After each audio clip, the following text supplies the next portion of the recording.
Here's a brand new Payne unit. Heat pump. Replaced a Trane XR13.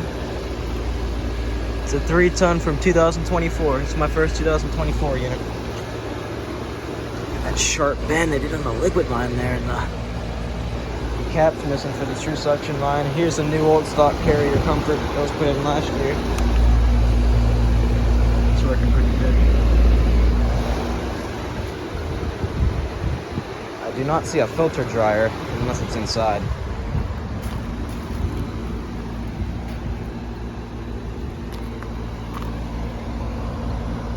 Looks like it's got a LG scroll. This replaced a Lennox, which replaced a Trane that looks just like the one that used to be there. 121. They both go up to the attic. Interesting little unit.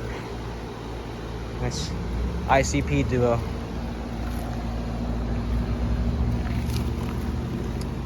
Thanks for watching.